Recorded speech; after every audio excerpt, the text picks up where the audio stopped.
రాష్ట్ర ఆదాయాలు ఎలా పెరుగుతాయి? ఇక రాష్ట్ర అప్పుల విషయంలోకి వస్తే మళ్ళీ మళ్ళీ అవే గోబెల్స్ ప్రచారాలు. చంద్రబాబు నాయుడు గారి నైజం నిజంగా కుక్కతోక వంకరే.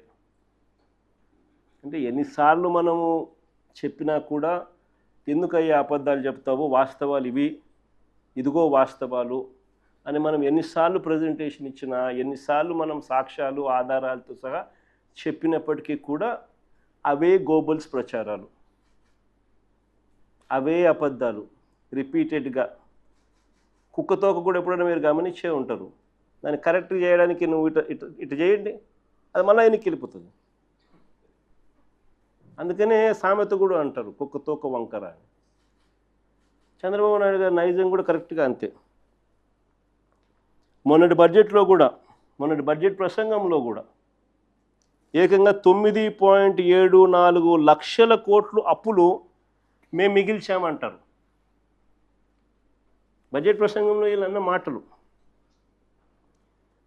అసలు నిజాలేంటో తెలుస్తాయని, రాష్ట్రానికి సంబంధించిన అప్పులు ఎంతుంటాయో రాష్ట్ర ప్రజలకు ఎక్కడ తెలిసిపోతుందేమోనని ఏకంగా బడ్జెట్ పేపర్స్లో అప్పులకు సంబంధించిన టేబుల్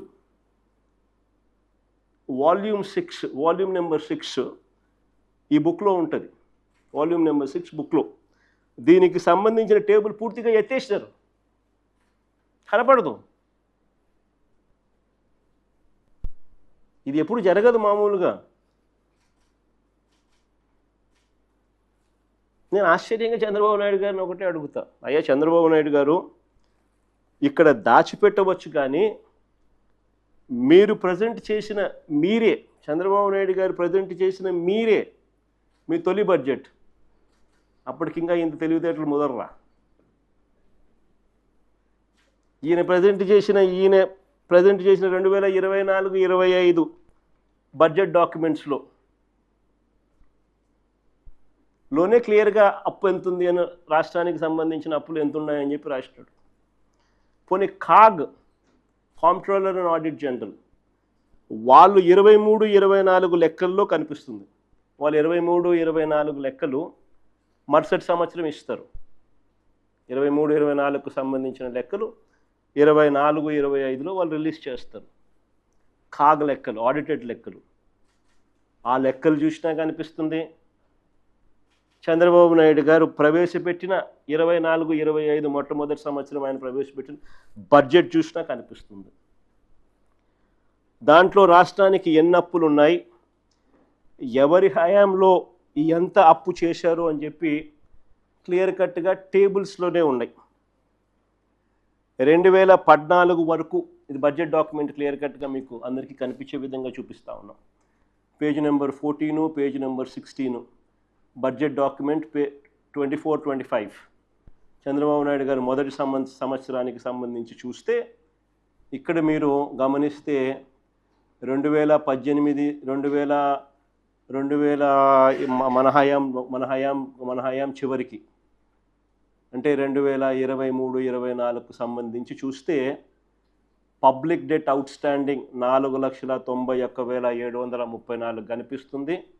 తర్వాత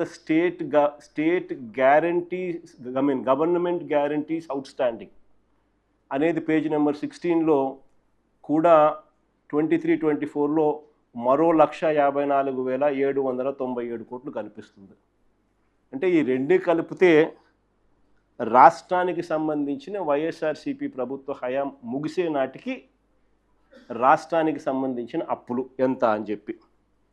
సిమిలర్లీ చంద్రబాబు నాయుడు గారి హయాం ముగిసే నాటికి, అంటే వైఎస్ఆర్సీపీ అధికారంలోకి వచ్చే నాటికి, చంద్రబాబు నాయుడు గారి హయాం ముగిసే నాటికి చంద్రబాబు నాయుడు గారి హయాంలో రాష్ట్రానికి సంబంధించిన అప్పులు ఎంత అని చెప్పి అవి కూడా రాస్తారు.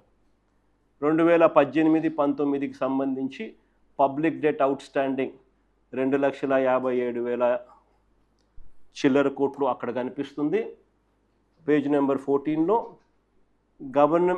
గవర్నమెంట్ గ్యారంటీస్ అవుట్ స్టాండింగ్లో 2018-19కి సంబంధించి 55,508 కోట్లు ఇక్కడ కనిపిస్తుంది.